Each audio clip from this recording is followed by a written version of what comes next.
한국 사람들이 가장 많이 하는 착각이 있습니다. 열심히 일하면 행복해질 거라는 착각입니다. 성실하게 살면 노후가 보장될 거라는 착각입니다. 아닙니다. 60년을 성실하게 살았는데도 행복하지 않다면 방법이 틀린 겁니다. 이제는 다르게 살아야 합니다. 근면성실은 50대까지만 통합니다. 60부터는 완전히 새로운 삶의 방식이 필요합니다. 오늘 그 비밀을 공개합니다. 여러분, 솔직하게 질문 하나 드리겠습니다. 지금 행복하십니까? 아침에 눈을 떴을 때 오늘 하루가 기대되십니까? 할 일이 있고 만날 사람이 있고 재미있는 일이 있습니까? 대부분 고개를 저으실 겁니다. 우리는 평생 성실하게 살아왔습니다. 회사를 위해 밤늦게까지 일했습니다. 가족을 위해 주말도 반납했습니다. 자식 교육을 위해 모든 것을 희생했습니다. 그렇게 30년, 40년을 살았습니다. 그런데 퇴직하고 나니 어떻습니까? 갑자기 할 일이 없어졌습니다. 아침에 일어나도 갈 곳이 없습니다. 텔레비전을 켜고 유튜브를 보고 시간을 때웁니다. 이게 우리가 꿈꿨던 노후입니까? 더 슬픈 건 이겁니다. 우리는 여전히 건강합니다. 걷는 것도 문제없고 머리도 멀쩡합니다. 앞으로 20년, 30년을 더 살 수 있습니다. 그런데 이렇게 무료하게 살아야 한다니 참담합니다. 주변을 보면 다들 비슷합니다. 친구들 만나면 건강 이야기, 자식 자랑, 손주 이야기뿐입니다. 아파트값 이야기, 주식 이야기가 전부입니다. 그게 다입니다. 우리 인생이 그것밖에 안 됩니까? 어떤 분은 이렇게 말합니다. 나는 평생 일만 했어. 이제 좀 쉬고 싶다고. 그래서 아무것도 안 하고 있다고 말합니다. 하지만 진짜 쉬고 있는 겁니까? 아니면 무너지고 있는 겁니까? 통계를 보면 충격적입니다. 60대 우울증 환자가 10년 전보다 3배나 늘었습니다. 혼자 사는 노인의 절반 이상이 외롭다고 합니다. 이것이 우리가 바라던 노년입니까? 문제는 명확합니다. 우리는 잘못 배웠습니다. 평생 근면성실만 강조하는 교육을 받았습니다. 열심히 일하면 된다고 배웠습니다. 하지만 그것만으로는 부족합니다. 60부터는 완전히 다른 능력이 필요합니다. 재미를 찾는 능력입니다. 새로운 것을 시도하는 용기입니다. 나만의 방식으로 사는 창조성입니다. 오늘 이 영상에서 그 방법을 알려드리겠습니다. 평생 성실하게 살아온 여러분이 이제는 창조적으로 살아가는 법을 말씀드리겠습니다. 60부터 진짜 행복하게 사는 5가지 방법을 공개합니다. 이 이야기가 여러분께 도움이 될 것 같다면 댓글에 네라고 적어주세요. 도움이 되지 않는다면 노라고 솔직하게 말씀해 주세요. 여러분의 의견이 제가 더 나은 콘텐츠를 만드는데 큰 힘이 됩니다. 그럼 지금부터 시작하겠습니다. 이 영상이 도움되신다면 구독과 좋아요 꼭 부탁드립니다. 끝까지 보시면 인생이 바뀌는 5가지 방법을 얻어가실 겁니다. 오늘은 한 분의 놀라운 이야기를 들려드리겠습니다. 30년 동안 대학 교수로 살았던 62세 박민수 씨의 이야기입니다. 박민수 씨는 누구보다 성실한 사람이었습니다. 매일 아침 7시에 일어났습니다. 밤 12시까지 연구실에서 일했습니다. 논문을 쓰고 강의를 준비하고 학생들을 지도했습니다. 주말에도 학회에 다녔습니다. 30년을 단 하루도 쉬지 않고 그렇게 살았습니다. 주변에서는 모두 부러워했습니다. 명문대 교수라는 타이틀이 있었습니다. 안정적인 수입도 있었습니다. 사회적 존경도 받았습니다. 누가 봐도 성공한 인생이었습니다. 그렇게 30년을 보내고 정년 퇴직을 했습니다. 처음 석 달은 좋았습니다. 아침에 늦잠도 자고 텔레비전도 실컷 봤습니다. 그동안 못 만났던 친구들도 만났습니다. 하지만 석 달쯤 지나자 이상한 감정이 밀려왔습니다. 무언가 텅 빈 것 같았습니다. 아침에 일어나도 할 일이 없었습니다. 친구들을 만나도 이야기할 게 없었습니다. 건강, 자식, 손주 이야기만 반복했습니다. 박 씨는 점점 우울해졌습니다. 평생 교수로 살았는데 이제는 아무것도 아니었습니다. 학교에 가면 후배 교수들이 반갑게 맞아줬지만 어색했습니다. 이제는 자기 자리가 아니었습니다. 그때 박 씨는 과감한 결정을 내렸습니다. 전남의 작은 섬으로 이사를 가기로 한 겁니다. 가족들은 모두 반대했습니다. 아내는 서울이 좋다고 했습니다. 자식들은 병원도 없는 곳에서 어떻게 사느냐고 걱정했습니다. 하지만 박 씨는 결심을 굽히지 않았습니다. 무언가를 바꿔야 한다고 생각했습니다. 이대로 살다가는 정말 무너질 것 같았습니다. 섬에 도착한 첫날은 막막했습니다. 아무도 박 씨를 알아보지 못했습니다. 30년간 쌓아온 교수라는 타이틀이 아무 의미가 없었습니다. 그냥 서울에서 온 낯선 노인일 뿐이었습니다. 처음 일주일은 정말 힘들었습니다. 할 일이 없었습니다. 아는 사람도 없었습니다. 집에만 앉아 있으니 더 우울했습니다. 그런데 2주일쯤 지나자 묘한 변화가 일어났습니다. 매일 아침 바닷가를 산책하기 시작했습니다. 처음에는 그냥 걷기만 했습니다. 그런데 자꾸 걷다 보니 재미있었습니다. 파도 소리가 들렸습니다. 바람 냄새가 느껴졌습니다. 어느 날은 마을 할아버지가 말을 걸었습니다. 낚시 한번 해보지 않겠냐고 했습니다. 박 씨는 평생 낚시를 해본 적이 없었습니다. 하지만 해보기로 했습니다. 처음에는 서툴렀습니다. 낚싯줄도 제대로 던지지 못했습니다. 하지만 할아버지가 친절하게 가르쳐 주었습니다. 신기하게도 재미있었습니다. 그 다음 날도 나갔습니다. 그 다음 날도 나갔습니다. 일주일쯤 하니까 조금씩 익숙해졌습니다. 물고기도 잡히기 시작했습니다. 어느 날은 마을 할머니가 텃밭일을 도와달라고 했습니다. 박 씨는 흙을 만져본 적이 없었습니다. 하지만 해보기로 했습니다. 삽질을 하고 모종을 심었습니다. 손에 흙이 묻고 땀이 났습니다. 그런데 이상하게 기분이 좋았습니다. 석 달쯤 지났을 때 박 씨는 깨달았습니다.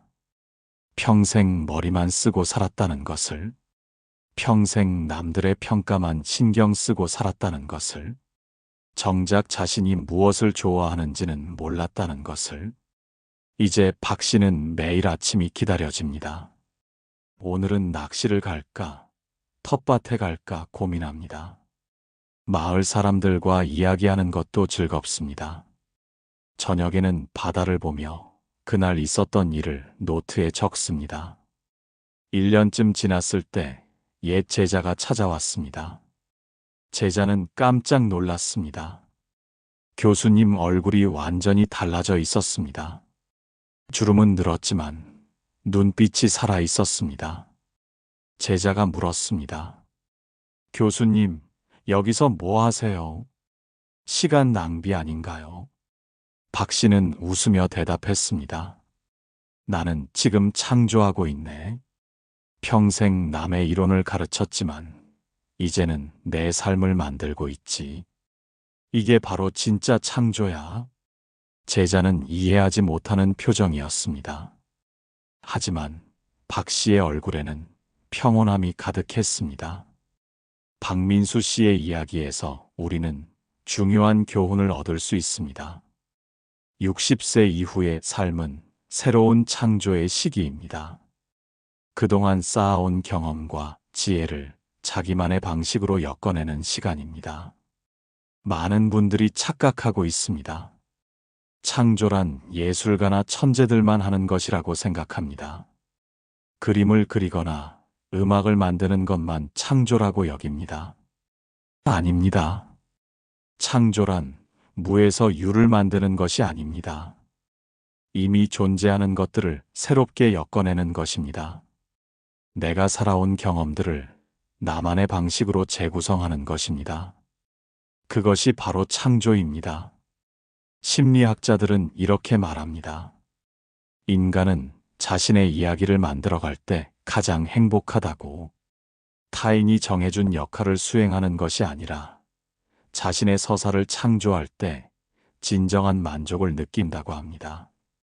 생각해 보세요. 우리는 평생 무엇을 했습니까? 회사가 시키는 일을 했습니다. 사회가 요구하는 역할을 했습니다. 가족이 원하는 모습으로 살았습니다. 언제 한 번이라도 내가 진짜 하고 싶은 일을 해봤습니까? 내가 진짜 좋아하는 것을 추구해봤습니까? 대부분 아닐 겁니다. 박민수 씨가 섬에서 발견한 것이 바로 이겁니다. 평생 교수로 살면서 남들의 기대에 맞춰 살았다는 것입니다. 좋은 논문을 써야 한다는 압박, 훌륭한 강의를 해야 한다는 부담, 명망 있는 학자가 되어야 한다는 욕심. 이 모든 것이 타인의 시선이었습니다. 섬에 와서 처음으로 자신과 마주했습니다. 아무도 자기를 평가하지 않는 곳에서 비로소 자유로워졌습니다. 낚시를 하고 텃밭을 가꾸고 바다를 보는 것. 이 모든 것이 순수하게 자신이 원해서 하는 일이었습니다. 이것이 바로 창조적 삶입니다. 남들이 정해놓은 기준이 아니라 내가 만든 기준으로 사는 것입니다. 남들이 중요하다고 하는 것이 아니라 내가 소중하게 여기는 것을 추구하는 것입니다. 철학자들은 이것을 주체성이라고 부릅니다. 자기 삶의 주인으로 사는 것입니다. 타인의 욕구에 끌려다니는 것이 아니라 자신의 의지로 선택하는 것입니다. 여러분도 지금 선택의 기로에 서 있습니다. 이대로 무료하게 살 것인가? 아니면 새롭게 창조하며 살 것인가? 어떤 분들은 이렇게 말합니다. 나는 이미 늙었어. 이제 와서 뭘 새롭게 하겠어. 그냥 편하게 살다 가면 되지. 하지만 그것은 포기입니다. 삶을 포기하는 것입니다. 자신을 포기하는 것입니다. 통계를 보면 알 수 있습니다. 취미 활동을 하는 노인과 하지 않는 노인의 행복도가 완전히 다릅니다. 새로운 것을 배우는 노인과 그렇지 않은 노인의 건강 상태가 완전히 다릅니다. 사회적 관계를 유지하는 노인과 고립된 노인의 수명이 완전히 다릅니다. 우리가 무엇을 하느냐가 우리의 노년을 결정합니다. 어떻게 사느냐가 우리의 행복을 결정합니다. 그렇다면 질문이 생깁니다. 도대체 어떻게 살아야 하는가? 창조적으로 산다는 것이 구체적으로 무엇인가? 먼저 이해해야 할 것이 있습니다. 창조적 삶이란 특별한 재능이 필요한 것이 아닙니다. 평범한 일상을 자기만의 방식으로 엮어가는 것입니다. 박민수 씨를 다시 보세요.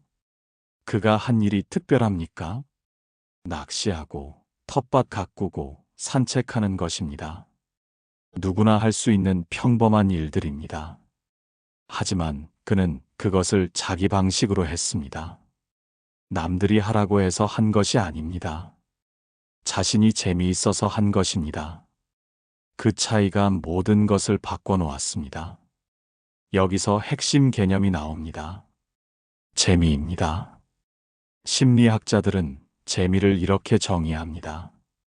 자신이 좋아하는 것에 몰입할 때 느끼는 즐거움이라고. 시간 가는 줄 모르고 푹 빠져드는 상태라고 말합니다. 어린아이들을 보세요. 아이들은 늘 창조적입니다. 빗자루를 주면 청소하지 않습니다. 말을 타고 날아갑니다. 상자를 주면 그냥 두지 않습니다. 집을 만들고 자동차를 만듭니다. 왜 그럴까요? 재미있기 때문입니다. 재미있으면 자연스럽게 창조적이 됩니다. 우리는 언제부터 재미를 잃어버렸을까요? 어른이 되면서부터입니다. 성실해야 한다는 압박 때문입니다. 제대로 해야 한다는 강박 때문입니다. 직장에서 일할 때를 생각해 보세요. 재미있어서 일했습니까? 아닙니다. 해야 하니까 했습니다. 돈을 벌어야 하니까 했습니다. 그렇게 30년, 40년을 살았습니다. 재미는 사치라고 생각했습니다. 나중에 시간 나면 하자고 미뤘습니다. 그런데 이제 시간이 생겼습니다. 하지만 뭘 해야 할지 모릅니다. 재미를 느끼는 법을 잊어버렸기 때문입니다. 여기서 우리는 중요한 질문을 던져야 합니다. 나는 무엇을 할 때 재미있는가? 나는 무엇을 할 때 시간 가는 줄 모르는가? 나는 무엇을 할 때 행복한가? 이 질문에 답할 수 있어야 합니다. 이것이 창조적 삶의 출발점입니다. 또 하나 중요한 개념이 있습니다. 편집입니다. 창조란 새로운 것을 만드는 것이 아니라 있는 것을 새롭게 엮는 것입니다. 내가 가진 경험들, 내가 아는 지식들, 내가 만난 사람들, 이 모든 것을 나만의 방식으로 재구성하는 것입니다. 박민수 씨를 다시 보세요.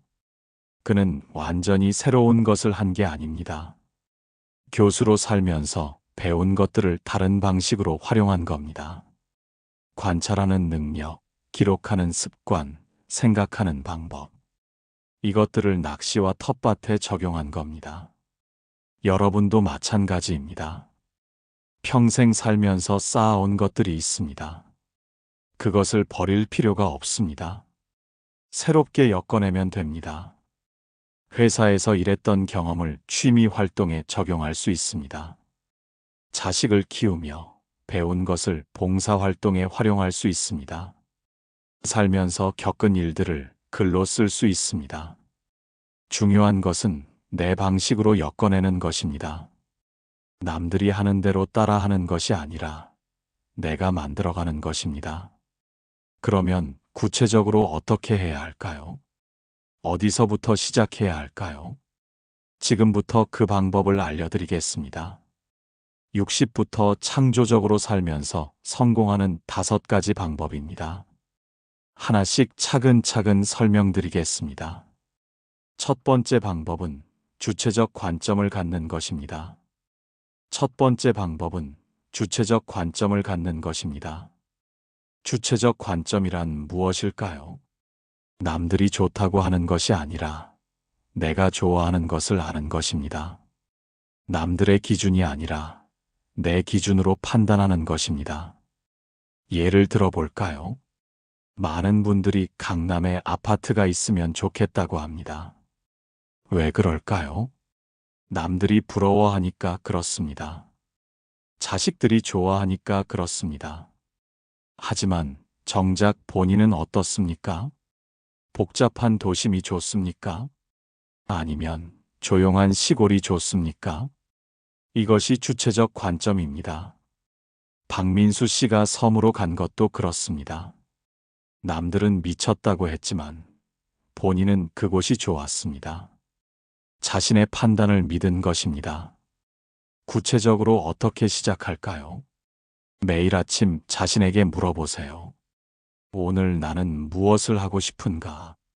이 질문을 계속하다 보면 답이 보입니다. 처음에는 어색할 수 있습니다. 평생 남의 기대에 맞춰 살았으니까요.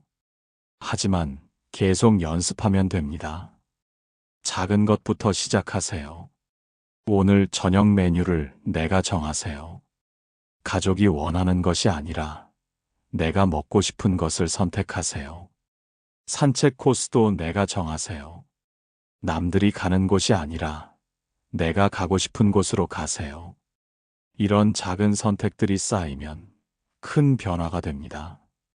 주체성은 하루아침에 생기는 것이 아닙니다.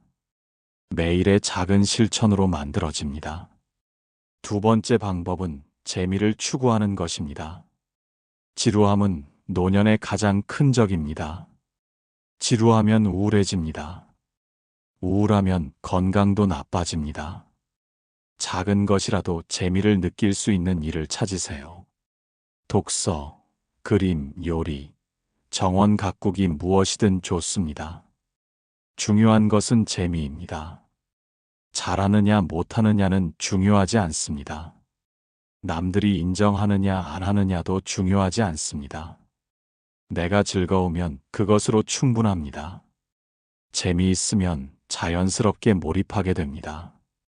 몰입하면 시간 가는 줄 모릅니다. 그 순간이 바로 창조가 일어나는 순간입니다. 심리학자 칙센트미하이는 이것을 플로우라고 불렀습니다. 물 흐르듯 자연스럽게 빠져드는 상태. 이것이 인간이 느낄 수 있는 최고의 행복이라고 했습니다.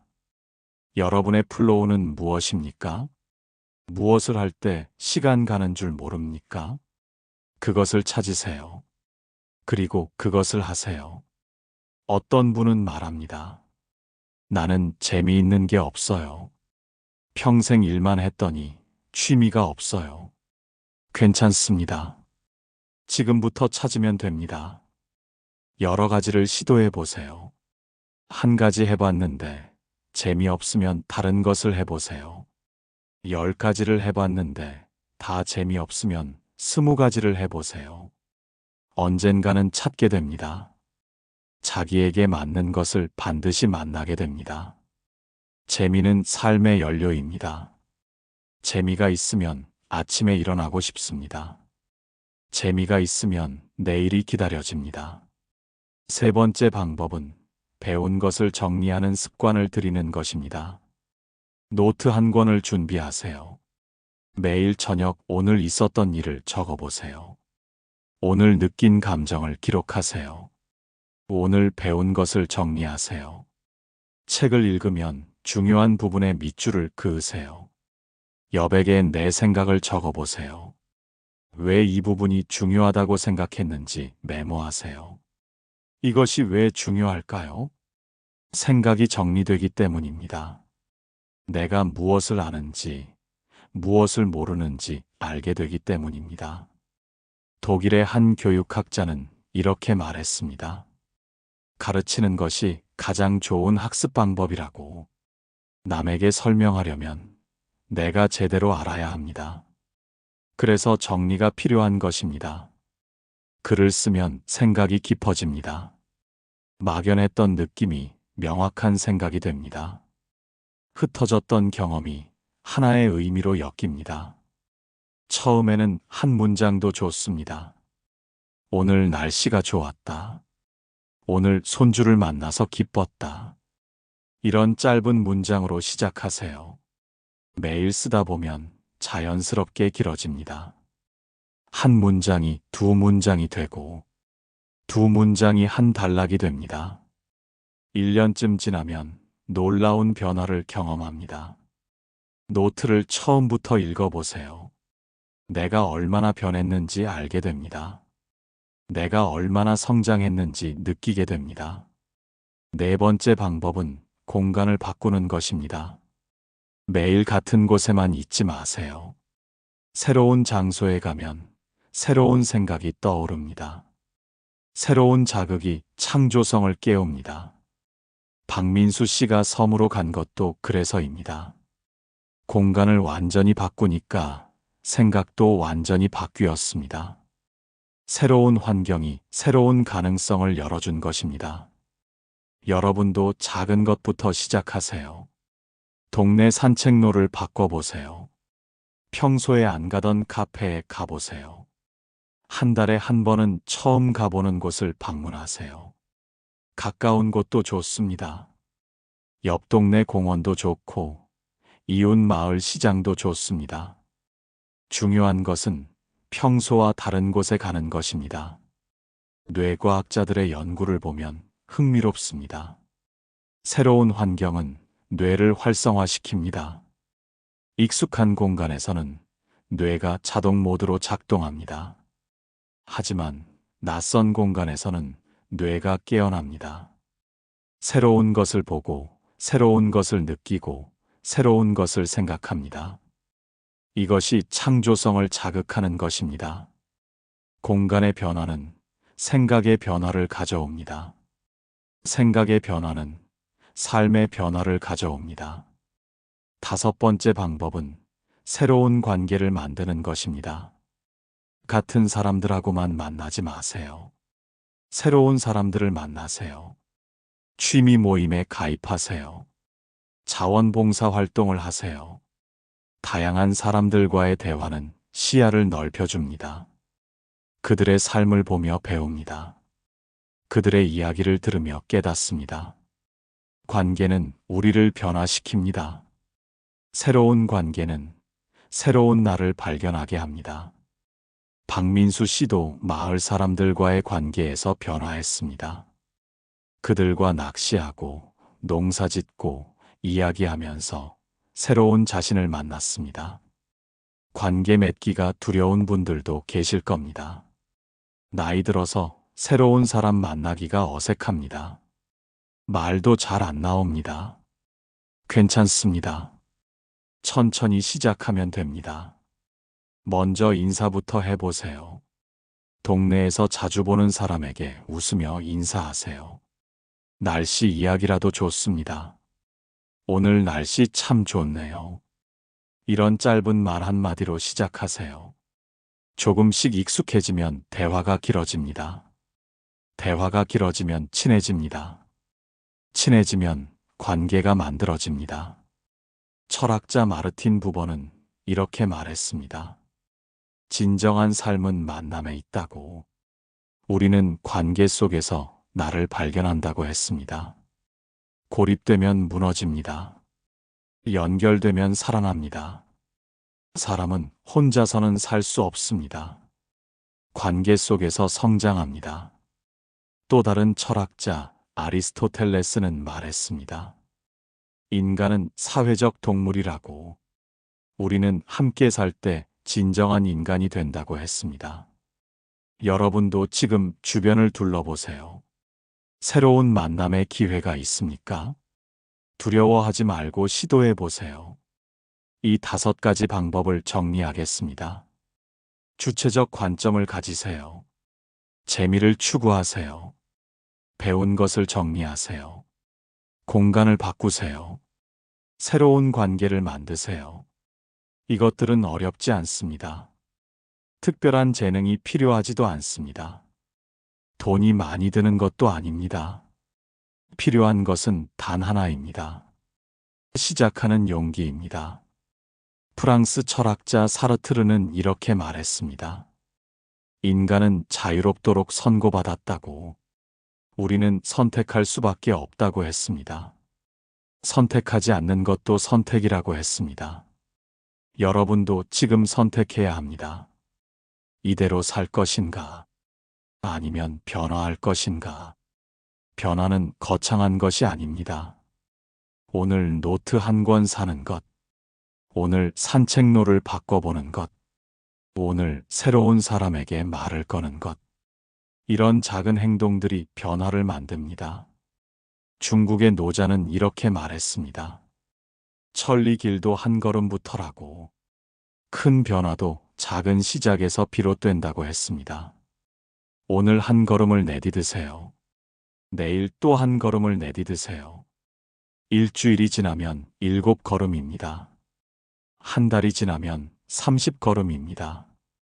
1년이 지나면 365걸음입니다. 그 걸음들이 쌓이면 완전히 다른 곳에 서 있게 됩니다. 돌아보면 놀랍습니다. 내가 이렇게 멀리 왔구나. 내가 이렇게 변했구나.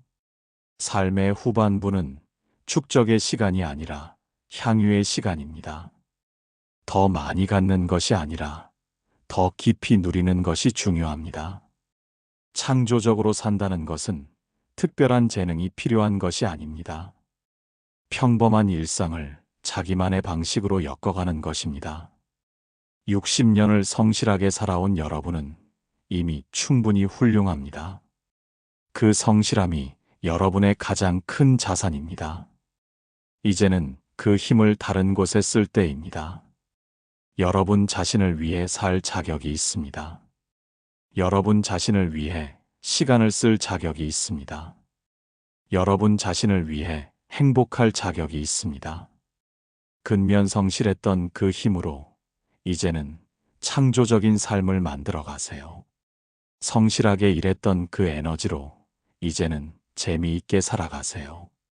책임감 있게 살았던 그 진지함으로 이제는 자유롭게 살아가세요. 여러분의 인생 후반부가 가장 빛나는 시간이 되길 바랍니다.